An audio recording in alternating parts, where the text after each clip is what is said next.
Mas Hendy sudah fasih bahasa Mandarin ya? Ya lumayan, lumayan. Belajar di sini atau di Indonesia? Saya belajar di sini, jadi waktu di Indonesia saya tidak bisa bahasa Mandarin. Sulit enggak? Bahasa Mandarin sangat sulit, bahkan bagi orang Tiongkok pun mereka bilang sangat sulit. Ya, jadi sulit, tapi memang masih terus. Iya, memang masih terus karena bahasa Mandarin ini saya rasa adalah bahasa yang paling menarik gitu kan, karena setiap katanya itu memiliki makna yang sangat mendalam. Jadi tidak hanya memiliki satu arti saja, tapi satu karakter itu akan ada banyak makna di dalam. Ini yang membuat menarik dan juga menantang. Jadi waktu itu kenapa ingin belajar bahasa Mandarin? Untuk bisa lebih gampang komunikasi dengan mahasiswa atau? Ya, semuanya. Artinya ketika saya atau kita ya, orang asing berada di Tiongkok, belajar bahasa Mandarin itu harus ya atau wajib ya, untuk memudahkan kita dalam kehidupan sehari-hari gitu. Makin banyak belajar akan makin banyak yang kita dapat di sini dan makin banyak yang kita pahami tentang Tiongkok. Jadi memahami Tiongkok tanpa belajar bahasa Mandarin itu saya pikir kurang baik juga. Sama ya, jadi kalau Ariana di Indonesia juga harus bisa berbahasa Indonesia. Oh iya, itu seharusnya seperti itu lebih baik. Iya. Oke, jadi menurut Mas Hendy ada kesamaan antara budaya Tiongkok dan budaya Indonesia tidak? Oh, sebenarnya ada banyak sekali kesamaan budaya Tiongkok dan budaya Indonesia. Kita sama-sama memiliki budaya sosial yang kolektif gitu kan, jadi bukan individualis gitu. Kita adalah masyarakat yang saling bergotong royong gitu kan, saling membantu satu sama lain gitu. Juga misalnya dalam hari-hari besar, misalnya di sini ada yang namanya Qingming-Jie, di Indonesia itu juga ada sebelum bulan puasa itu ada orang Jawa misalnya itu kan, mereka ada upacara nyadran gitu atau kegiatan nyadran, mereka membersihkan makam atau kuburan leluhur atau orang tua. Itu di sini juga ada seperti itu sama. Kemudian yang paling banyak menurut saya kesamaannya adalah dalam hal atau aspek makanan gitu. Kita saling mempengaruhi, apalagi banyak masakan di Indonesia itu dipengaruhi oleh masakan dari Tiongkok gitu kan. Jadi saya pikir itu kesamaan yang sangat besar gitu, yang memudahkan orang Indonesia untuk tinggal di Tiongkok. Kalau yang makanan Tiongkok yang paling mirip dengan makanan Indonesia itu Nasi goreng. Nasi goreng itu yang paling mirip. Tapi kecapnya beda. Kecapnya beda. Di sini pakai kecap asin, di Indonesia pakai kecap manis. Nah, bedanya seperti itu. Di sini lebih asin, di Indonesia lebih manis.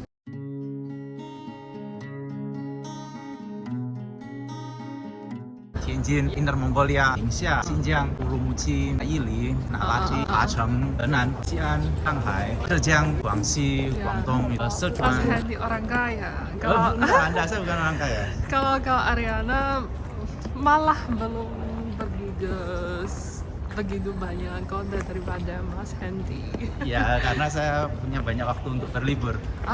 Ya. Jadi kota mana paling mengesankan?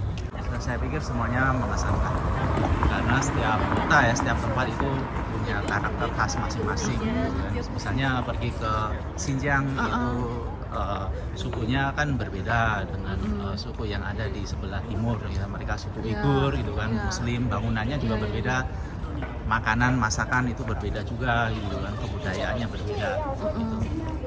Kemudian kalau misalnya di Mongolia Dalam itu juga orang Mongolia, suku Mongolia itu juga berbeda juga kebudayaan mereka gitu.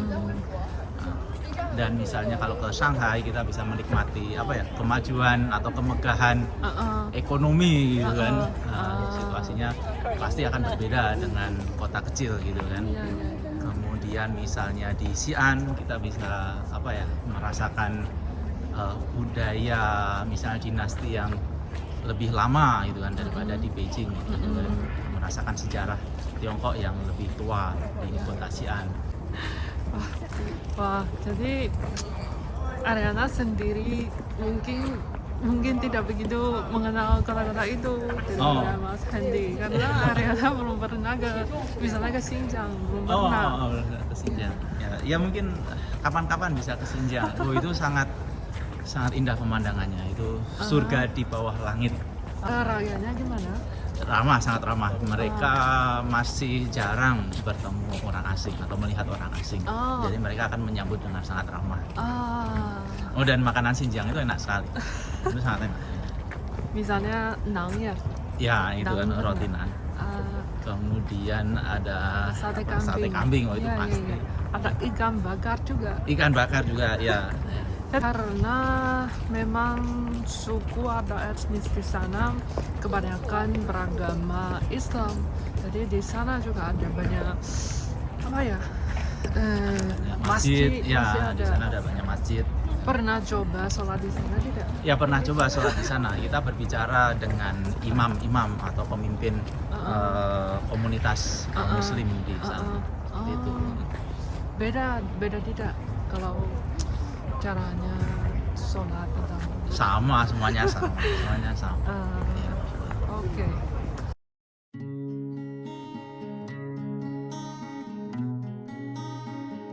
Jadi Mas sudah datang di Tiongkok 6 tahun. Jadi selama 6 tahun ini pernah kembali ke Indonesia tidak?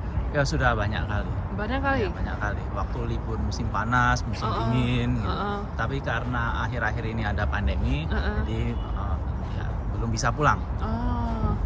Jadi rindu sama kampung halaman? Ya, pasti sangat rindu. Ada cara apa saja untuk hilangkan rasa kerinduan sama kampung halaman?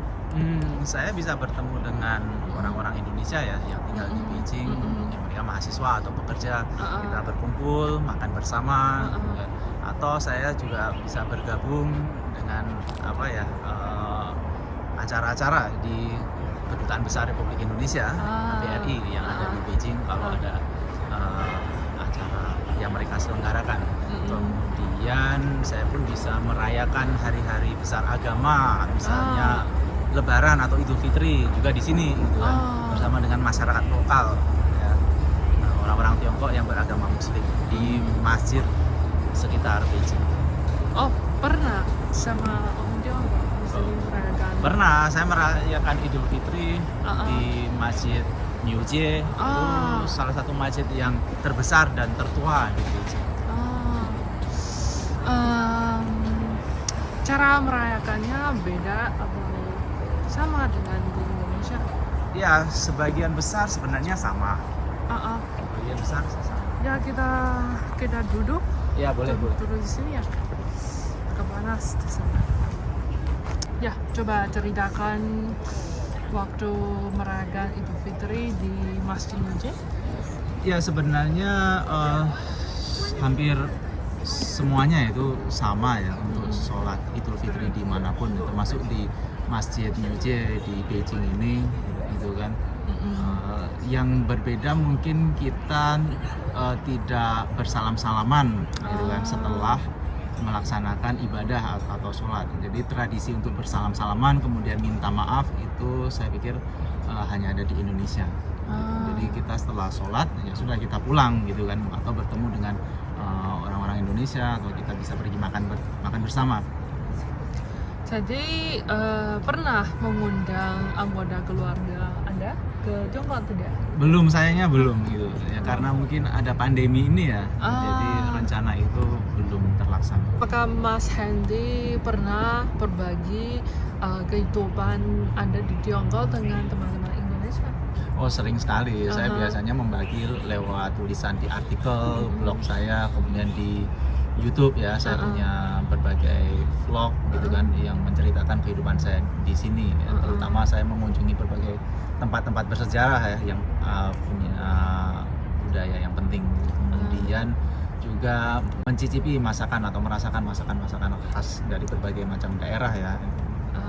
Kemudian waktu saya mengunjungi Xinjiang juga ada beberapa video tentang Xinjiang, bisa lihat saja di akun YouTube. Ini saya membuat berbagai macam vlog ya. saya tinggal di Tiongkok, kemudian membagi cerita-cerita saya, mengunjungi berbagai tempat-tempat bersejarah, tempat misalnya restoran, memperkenalkan berbagai macam masakan khas di berbagai daerah di Tiongkok seperti itu.